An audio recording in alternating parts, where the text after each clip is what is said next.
1917. Europa está en guerra. En Alemania, al igual que en todos lados, las mujeres hacen el trabajo de los hombres. Los hombres están muertos, en el frente, o son demasiado viejos.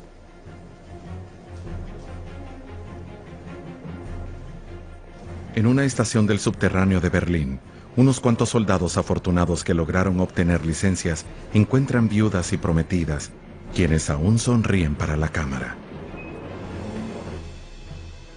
En casa, uno de los soldados demuestra el uso de su máscara de gas.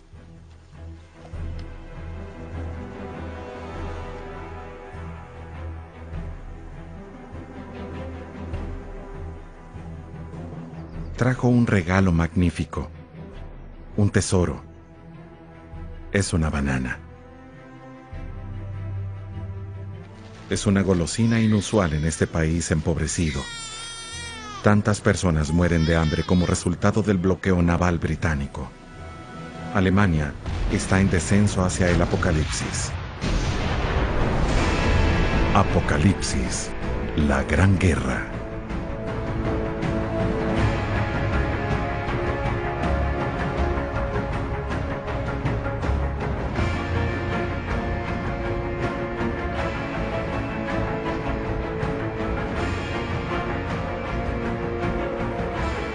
En este fragmento de una película de propaganda alemana, el ogro de la tuberculosis acecha a los niños alemanes.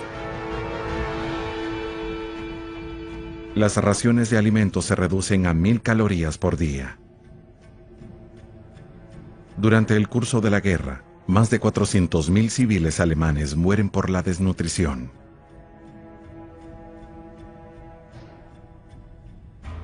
Viktor Klemperer, quien luego fue un intelectual célebre, sobrevivió a esta dura experiencia. Escribe: «Jamás me obsesionó la comida antes. Ahora me acuesto y me levanto famélico, cansado, mi imaginación agotada, y una vez más pienso, si tan solo tuviera más papas». El Kaiser, Guillermo II, continúa disfrutando de grandes banquetes. Él y su séquito difícilmente podrían preocuparse demasiado por el destino de los civiles cuando, para 1917, 1 millón de soldados alemanes han muerto ya en los diversos frentes.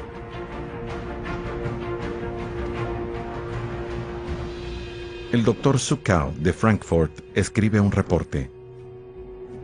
La señora X, casada durante 11 años, con 2 hijos de 10 y 4 años, una mujer sana, ordenada y trabajadora, siempre de buen humor. Hace 4 semanas su esposo murió en batalla. Ella encendió el gas, incapaz de soportar la pena.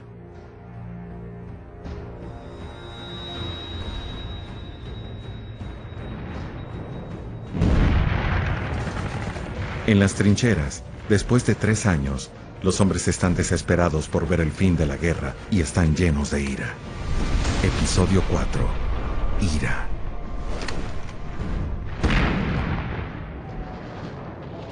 En 1917, los alemanes están a la defensiva en el oeste. Están decididos a mantener el territorio conquistado en el norte de Francia y de Bélgica. En el este, Alemania ocupa 310.000 millas cuadradas del Imperio ruso. Rusia, febrero de 1917. El zar Nicolás aún está en el campo, al mando del ejército. En la capital, la zarina gobierna en su lugar. Los rusos la detestan, convencidos de que es una espía alemana. Rasputín está muerto, asesinado debido a su influencia sobre la zarina. En este clima de locura y de fervor religioso intensificado, el zar debe enfrentar una tragedia: el número de muertos.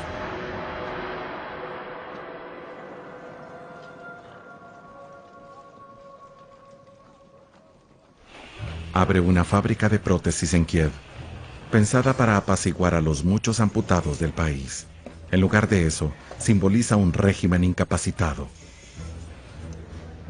La guerra amputó la prosperidad y la vitalidad de Rusia, su alma.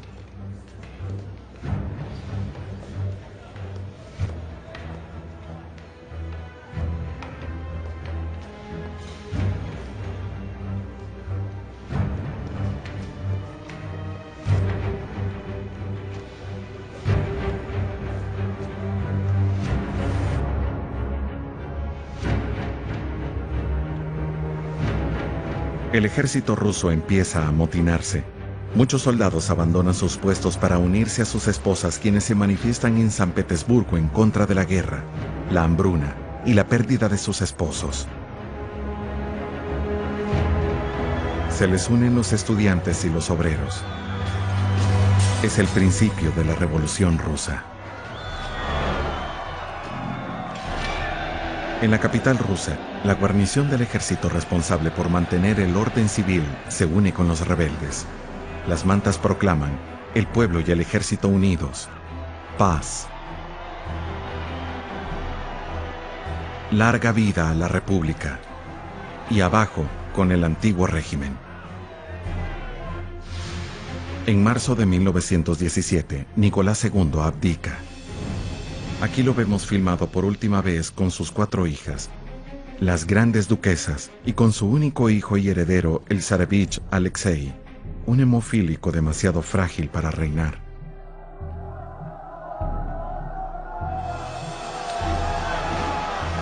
Pero la agitación alcanza tal nivel que el Soviet, el Consejo Revolucionario de la capital, exige el fin de la dinastía Romanov, que hundió a Rusia en la guerra.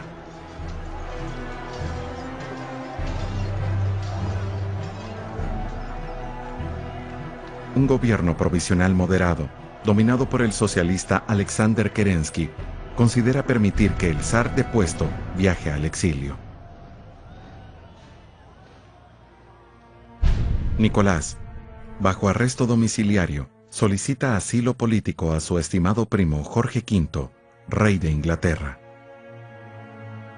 Mientras espera la respuesta, el zar escribe en su diario: hoy empecé a revisar mis libros y mis pertenencias para elegir lo que llevaré a Inglaterra. La partida de la familia se retrasa porque los niños contrajeron sarampión. La zarina hace que los rapen, lo que a ellos les parece gracioso. Pero se ha perdido tiempo precioso. En Inglaterra, el rey Jorge no quiere poner en peligro su propia popularidad ni su trono.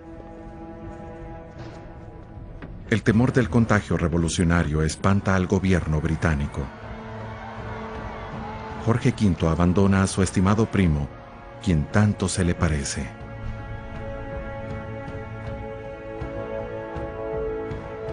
Los grandes imperios empiezan a caer.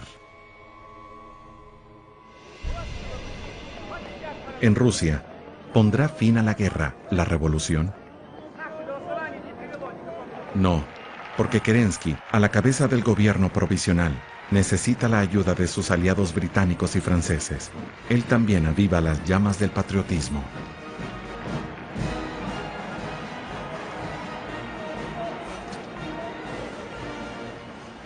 Kerensky planea una ofensiva.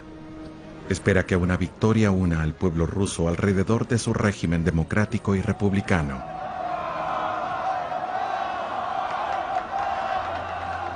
El aliado de Alemania, el Imperio Austrohúngaro, también está al borde del colapso. Sus pueblos mueren de hambre debido al bloqueo. Al final del año anterior, Viena había enterrado a su emperador, Francisco José, quien murió a la edad de 86 años después de reinar durante más de medio siglo.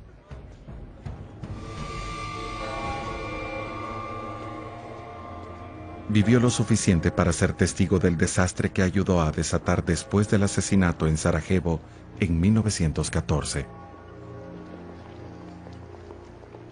Sus generales habían empujado al emperador a la guerra. Ahora, la mitad de su ejército pereció. ¿Qué puede terminar esta carnicería? En su libro El mundo de ayer, Stefan Zweig captura el pesimismo prevalente. Escribe: las escaleras del Templo de la Paz están bañadas de sangre. Es un legado pesado para el emperador nuevo Carlos I de 29 años, quien está muy consciente de la fragilidad de su imperio después de sus derrotas y las demandas de independencia de sus pueblos, como los checos.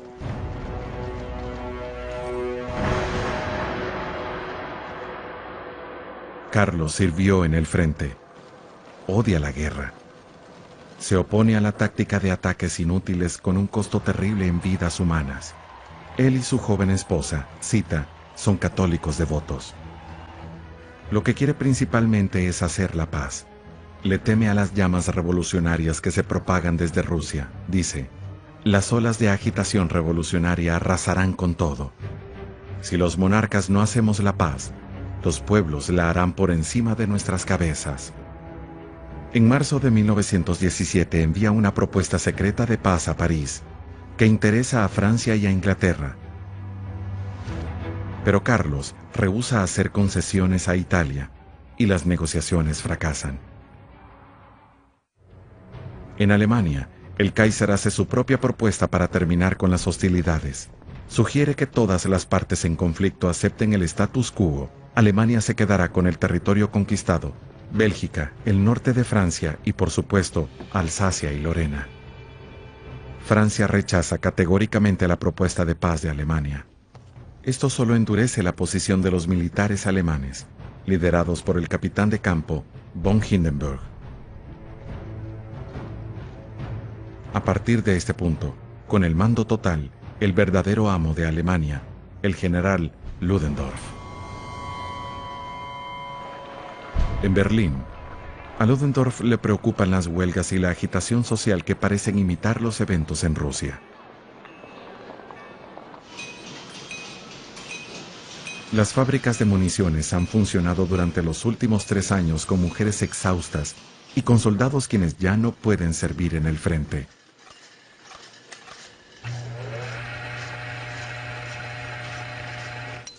La famosa Bordfrieden, la unión sagrada entre los socialistas y las autoridades gubernamentales que hizo posible la guerra, empieza a romperse. Los líderes socialistas alemanes clave abandonan el partido para fundar la Liga Espartaquista, que exige un fin inmediato de la guerra.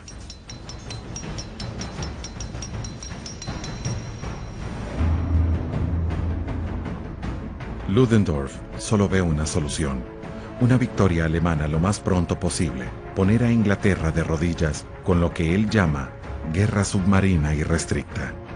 Esta decisión cambiará el curso de la historia. 100 submarinos alemanes reciben órdenes de atacar a todos y cada uno de los barcos comerciales, incluso naves neutrales, en contravención de las leyes marítimas internacionales. El canciller alemán Bethmann Hollweg teme una reacción de Estados Unidos. Dice, Alemania está perdida.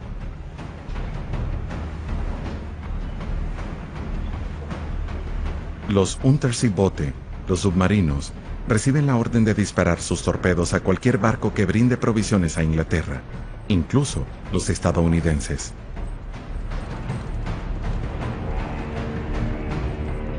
Los almirantes alemanes calculan que si sus submarinos hunden 500.000 toneladas de barcos por mes, Inglaterra se rendirá en 6 meses.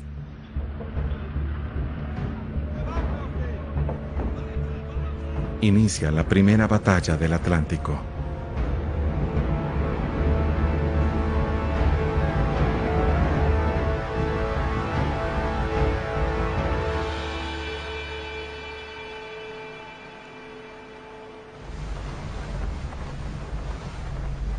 Estos comandantes de submarino son los nuevos héroes de Alemania. Entre ellos está este descendiente de emigrantes franceses, quien ahora es un prusiano modelo, Lothar von Arnold de la Perrière.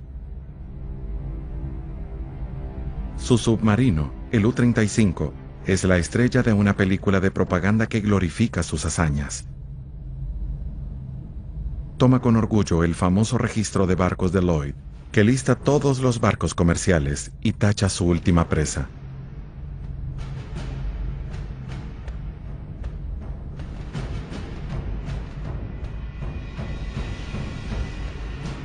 Lothar von Arnold de la Perrière hundirá 200 barcos con un total acumulado de más de 400.000 toneladas. Es un récord.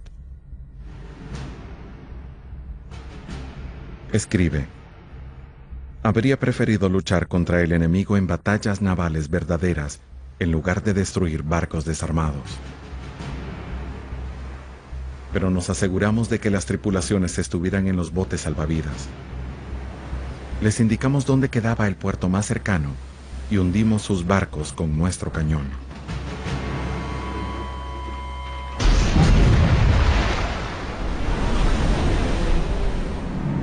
Sin embargo, en realidad, los submarinistas alemanes vistos aquí, mientras celebraban una victoria, rara vez se preocupaban por el destino de sus enemigos náufragos.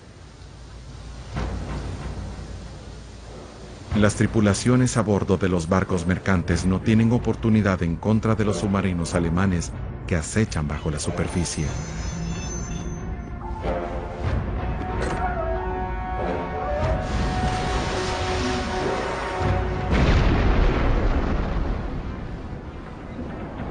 Los soldados franceses a bordo del carguero militar Gallia no tuvieron oportunidad contra Arnaud de la Perrière, quien hundió su barco sin piedad. La guerra submarina irrestricta confirma los peores temores del canciller alemán. En marzo de 1917, hunden 3 barcos mercantes estadounidenses. Este evento permite actuar a Woodrow Wilson, presidente de los Estados Unidos. Necesita una excusa para que Estados Unidos entre a la guerra. Wilson ya no puede seguir siendo un pacifista. Para él, Francia es la cuna de la Declaración de los Derechos del Hombre. Si Francia está amenazada, también lo está la democracia. Declara, los Estados Unidos tienen el privilegio de derramar su sangre por los principios que los engendraron, por la felicidad y la paz que han atesorado.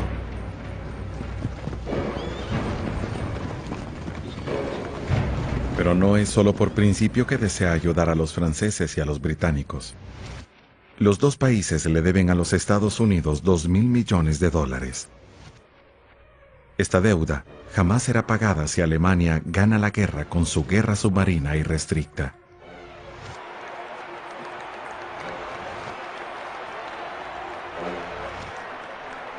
Pero Estados Unidos se benefició de su neutralidad. Después de una larga crisis económica, la manufactura estadounidense florece gracias a la exportación hacia Europa de insumos enlatados, algodón, minerales de metal y explosivos para la industria bélica. Los Estados Unidos se volvieron poderosos, y Wilson quiere que jueguen un papel principal en el mundo que surgirá de la guerra. Sin embargo, en 1916, mientras hace campaña para reelegirse, Wilson prometió a los votantes de origen germano que los Estados Unidos permanecerían neutrales.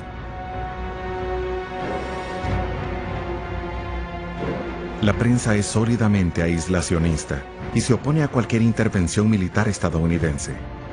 ¿Cómo puede Wilson cambiar la opinión pública a favor de la guerra?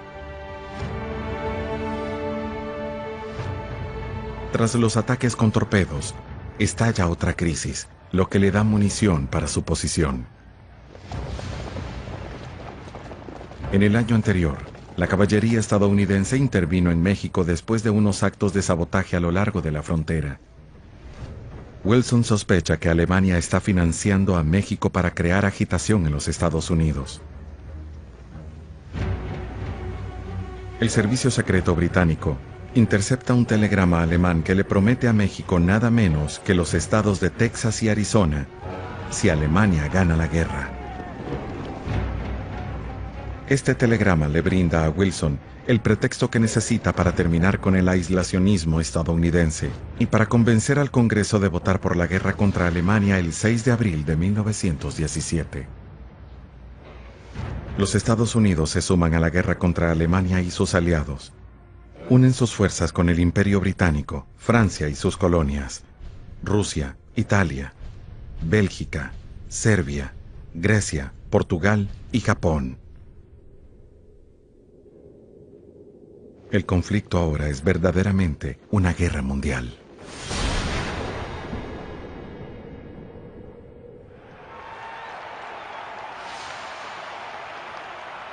El 24 de abril, el mariscal francés Joffre visita los Estados Unidos para promover la alianza.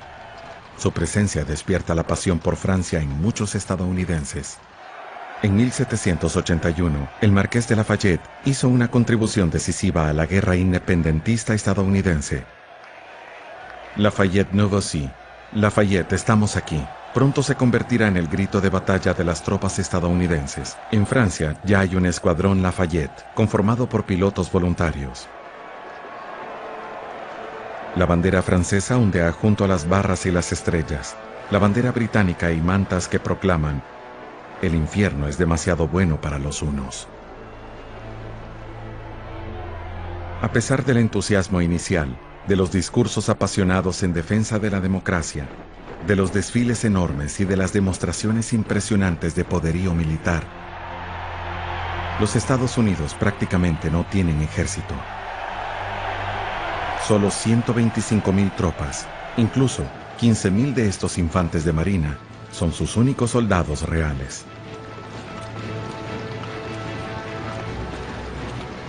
Hay una necesidad urgente de voluntarios. Los estadounidenses siguen el ejemplo de los británicos y publican un afiche de reclutamiento con la imagen del tío Sam, con la frase «Te quiero a ti». Las autoridades estadounidenses esperan que 1 millón de hombres se enlisten, pero en 6 semanas apenas 80,000 lo han hecho. Para los estadounidenses, la guerra está muy lejos. Aún nos persigue el fantasma de la masacre de la guerra civil, que terminó recién 50 años antes. Se emite la ley de servicio selectivo.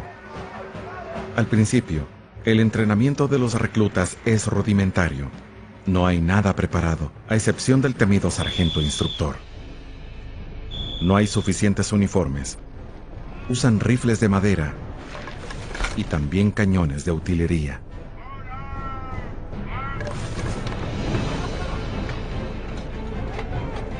Por otro lado, los reclutas con frecuencia son buenos luchadores callejeros. Es una habilidad que adquieren en un país cuya evolución está marcada con derramamientos de sangre.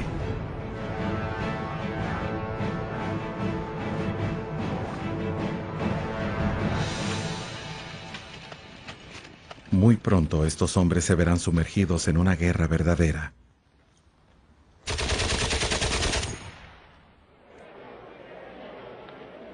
Pero ninguno de ellos llegará a Europa si los submarinos alemanes continúan hundiendo los barcos aliados. Deciden colocar armas en todos los barcos y organizarlos en caravanas protegidas por escoltas de destructores.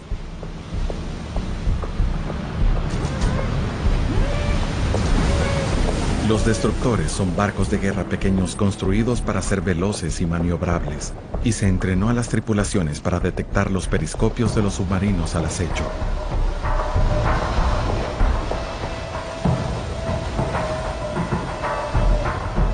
Los destructores están armados con cargas de profundidad. Son cilindros llenos de explosivos que se lanzan por la borda, programadas para explotar a cierta profundidad.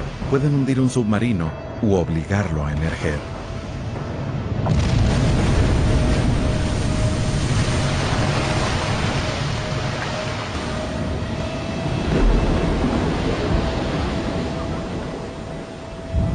Las pérdidas alemanas se incrementan y el sistema de caravanas permite que lleguen más suministros a Inglaterra y a Francia.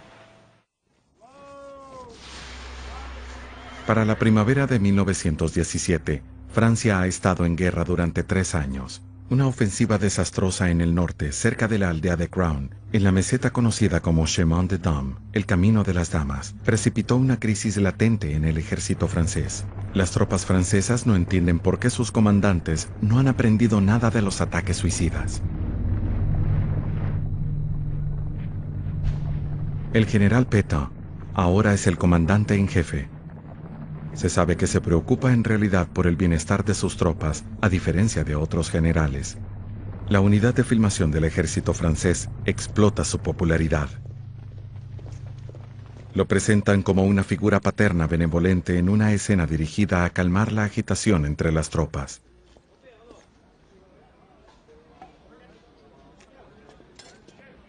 Bebe su vino de mesa y después de probar la sopa, ordena que la mejoren. Y reparte cigarrillos. Su expresión solemne intenta mostrar cuán grande y decidido es como líder. Los tribunales militares enjuiciaron a 3.500 amotinados. 1.380 recibieron sentencias de prisión largas. 600 son condenados a muerte. han ejecutado 57, tal como lo demuestran estas imágenes clandestinas y escasas. En la primavera de 1917, en una carta confiscada por la censura del ejército, un soldado francés escribe: si las mujeres supieran cuán terrible es esto, se levantarían juntas para terminar la guerra, gritarían: exigimos a nuestros esposos, abajo la guerra. Otra carta interceptada de un soldado del 36º Regimiento de Infantería dice: protesté igual que los demás, estoy demasiado cansado de la guerra, mi amada y dulce esposa, ten piedad de mi debilidad, perdóname, pero estoy harto de la guerra. El cabo Louis Barthas prefiere anotar en su cuaderno: mientras escribo, estalla la Revolución Rusa. Estos soldados eslavos, sujetos a una disciplina férrea, quienes marcharon hacia la masacre como esclavos pasivos, rompieron sus cadenas. Pero cuidado, simpatizantes. Una palabra subversiva y enfrentarán una corte marcial. Ninguna carta escapa de ser abierta.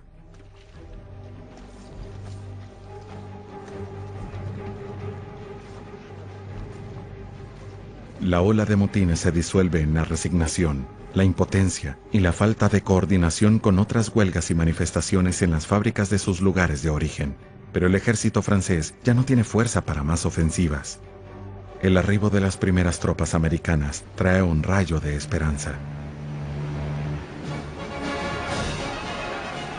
El comandante de la Fuerza Expedicionaria de los Estados Unidos, después de cruzar el Atlántico a pesar del peligro de los submarinos alemanes, es el primero en desembarcar.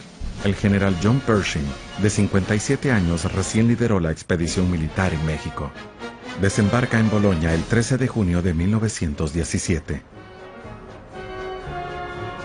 Los franceses admiran su fino porte militar y su apariencia elegante.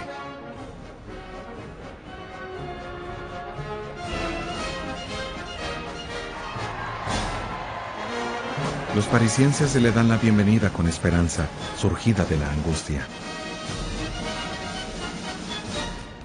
Lo primero que hace es presentar sus respetos ante la tumba de Lafayette, junto al mariscal Joffre. A 4.800 kilómetros de casa, el ejército estadounidense lucha por ustedes.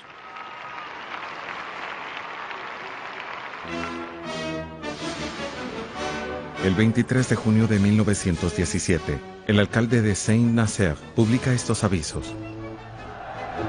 Dentro de unas cuantas horas, las tropas estadounidenses desembarcarán en Saint-Nazaire. Les daremos la bienvenida más amigable.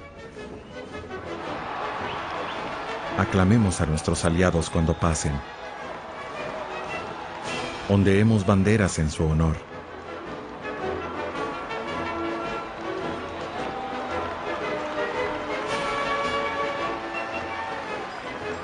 La Gran República de los Estados Unidos y la nuestra luchan por el mismo ideal de civilización, justicia y honor.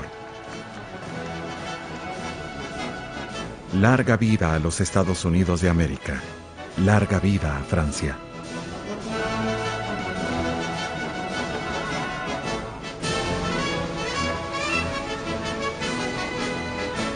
Pronto habrá 1 millón de soldados estadounidenses. Al principio, los estadounidenses usan el sombrero de campaña, pero pronto lo cambian por el casco británico, más efectivo. Pero incluso así los chicos pueden reconocerse al instante. Son tranquilos y sonríen amablemente. Los franceses los apodan Sammies, en honor al tío Sam. Por su parte, los estadounidenses llaman a los franceses Froggies, ranitas, porque se sabe que comen ancas de rana.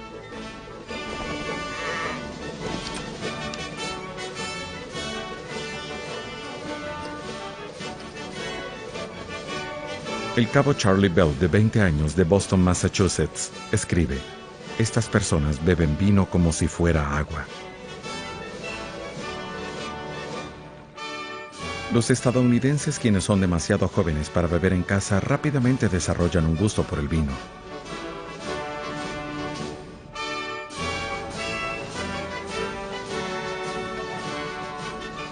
Otro soldado escribe a la Tribuna de Nueva York: Vinimos a luchar por Francia, y a cambio de eso, nos acechan personas codiciosas que solo nos ven como fuente de dólares. Pero en general, las tropas estadounidenses son populares en todos los lugares donde van. Un periódico parisiense publica una carta al editor.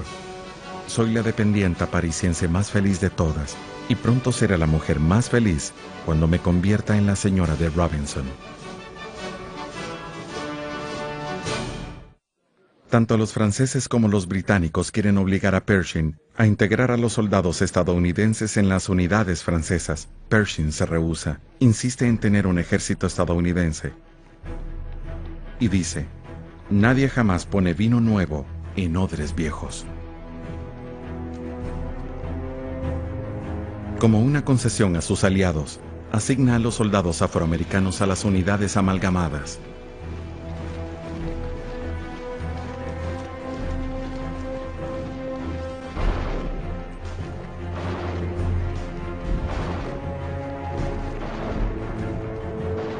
Los soldados afroamericanos se sorprenden por la bienvenida que reciben de las tropas francesas.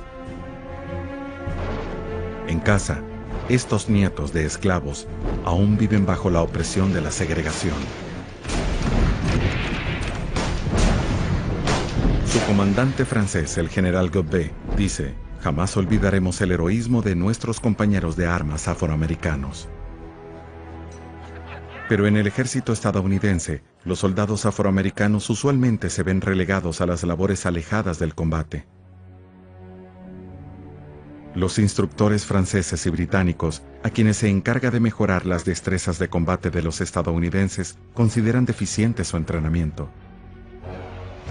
Tomará tiempo convertir a los estadounidenses en soldados verdaderos.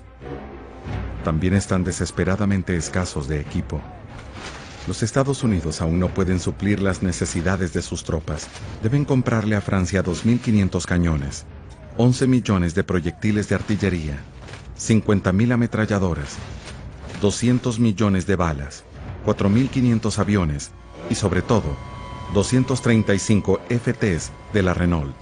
Este nuevo tanque revolucionario, el primer vehículo blindado con una torre giratoria, es crucial para la guerra de movimiento que Pershing quiere luchar. Para financiar esta compra exorbitante, los Estados Unidos lanzan una emisión masiva de bonos. El pequeño vagabundo, interpretado por Charlie Chaplin, quien en esa época era la estrella de cine más famosa del mundo, exhorta a las audiencias a comprar los bonos de libertad.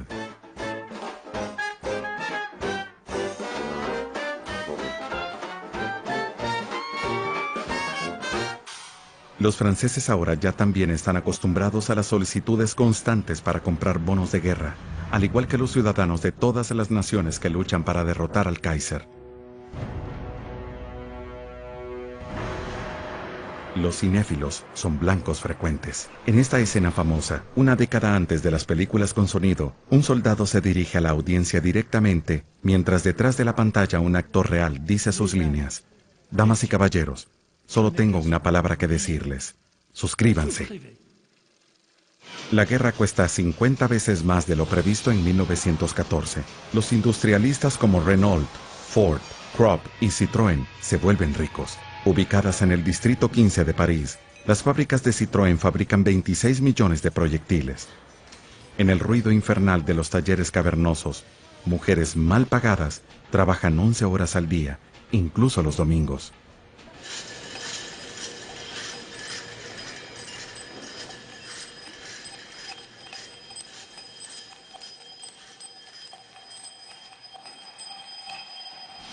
El 1 de julio de 1917, el rey Jorge V de Inglaterra llega al continente. Es su 104ª visita al frente. En las dunas que bordean el Mar del Norte, el ejército belga les rinde tributo. El monarca belga Alberto I se aferra heroicamente a lo que queda de su país. Alberto es primo del rey Jorge V. Ambos son de origen alemán, descendientes de la casa de Sajonia, Coburgo-Gotha. Pero el rey Jorge decidió cambiar su nombre. Desde ahora en adelante, la familia real británica se llamará la Casa de Windsor. Jorge V está preocupado. Los submarinos alemanes están matando de hambre al pueblo inglés y asesinan víctimas incontables. Debe encontrar una salida. Su solución es apoderarse de las bases de submarinos del Kaiser en la Bélgica ocupada, en Ostende y en Brujas. Los líderes militares británicos preparan esta ofensiva en Bélgica. Su comandante es el mariscal de campo Haig, apodado por sus hombres, el carnicero del Somme. El ejército de Haig también atravesó una crisis. Ejecutó a 306 soldados británicos de las trincheras por negarse a subir por las escaleras y salir a una muerte segura.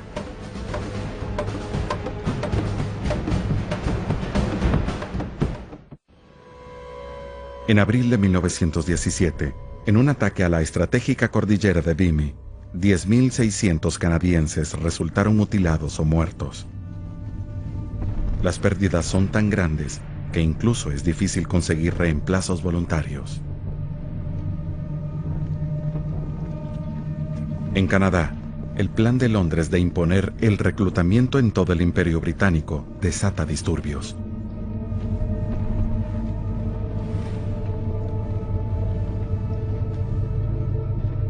El primer ministro británico, David Lloyd George, de 54 años, se opone a una ofensiva nueva en este sector estratégicamente difícil en Flandes, donde las defensas alemanas son más fuertes que en cualquier otro punto a lo largo del frente. Lloyd George, un centrista prudente, está genuinamente horrorizado de que 200.000 soldados imperiales británicos ya hayan sido sacrificados.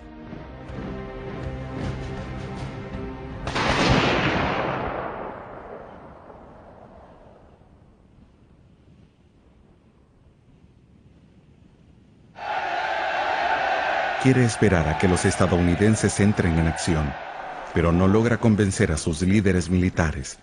Rígidos y de miras estrechas, son incapaces de imaginar otras estrategias. Planificaron el siguiente ataque minuciosamente, para lo que usaron estos modelos del campo de batalla.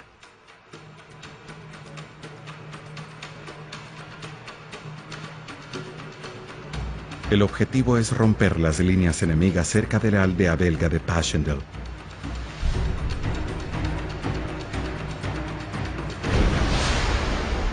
El 31 de julio de 1917, la ofensiva inicia.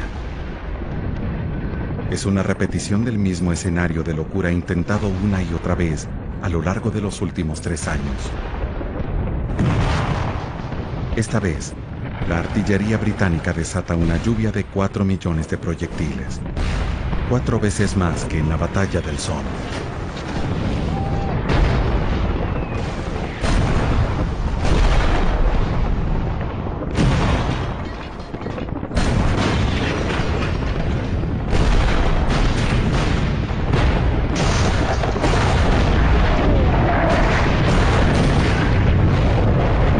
Después de 15 días de bombardeo, envían los tanques, justo igual que el año anterior en las orillas del Somme, pero en números aún mayores.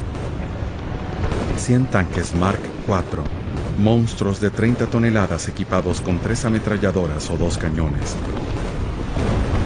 Aplastan el alambre de púas y abren un camino para 2 ejércitos británicos, apoyados en su flanco para las unidades francesas, para lanzar un ataque a las posiciones alemanas. A pesar del nutrido fuego enemigo, el avance de los aliados es espectacular. Hasta que, de repente, los aliados se detienen en seco. Una tormenta extraña convierte el terreno externo en un mar de lodo, tal como lo describe el capitán Edwin Bond, del primer regimiento de Warwickshire. Hay quejidos por todos lados. Los heridos se arrastran hacia los cráteres en busca de protección. La lluvia continúa y el agua sube en los agujeros. Incapaces de moverse, los heridos se ahogan. Un oficial llora a la par mía. Mis hombres están en shock. Debo escalar sobre los cuerpos. Una mano se levanta y me agarra. Horrorizado, saco a un hombre vivo de entre una pila de cadáveres.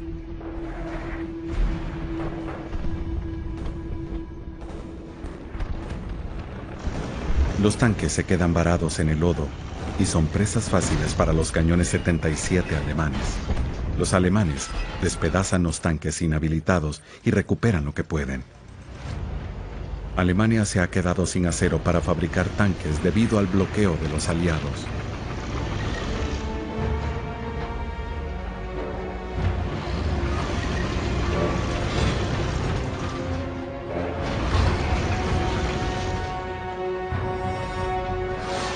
Septiembre de 1917. Los líderes militares persisten en su disparate. Semana tras semana, el mariscal de campo Haig relanza el ataque. El suelo de barro sigue empapado, lo que agrava la miseria de los hombres.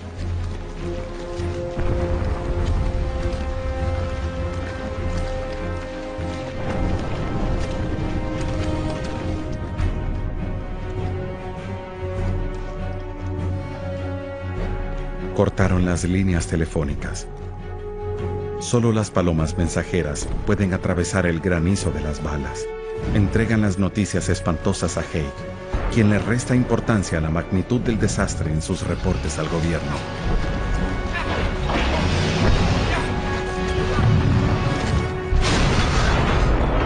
Según el plan de Haig, capturaría el pueblo de Passchendaele en unas cuantas horas durante el primer día de la ofensiva. Tardó 3 meses.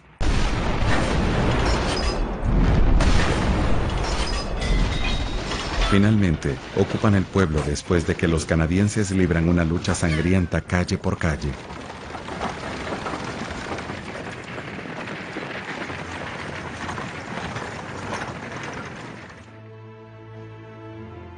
El soldado raso Arthur Lapointe de los Vandus dice: Passchendaele luce como un pueblo azotado por un cataclismo terrible. Estos campos de la muerte no volverán a ver vida jamás.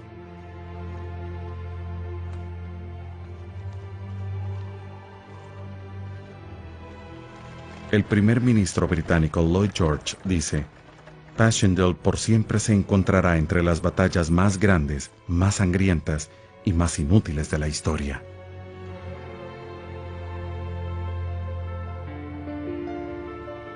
El cirujano de campo canadiense John McCrae escribe En los campos de Flandes, uno de los poemas más conmovedores jamás escritos sobre la guerra.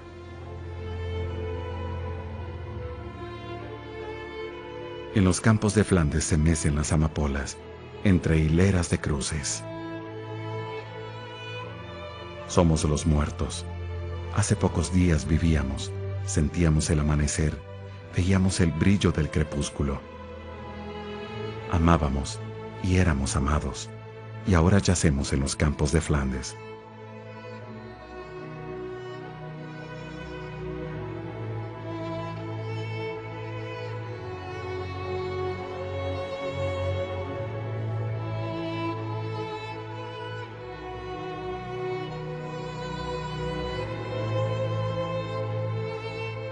Y todos los demás aguardan, ansían, esperan el día de la liberación.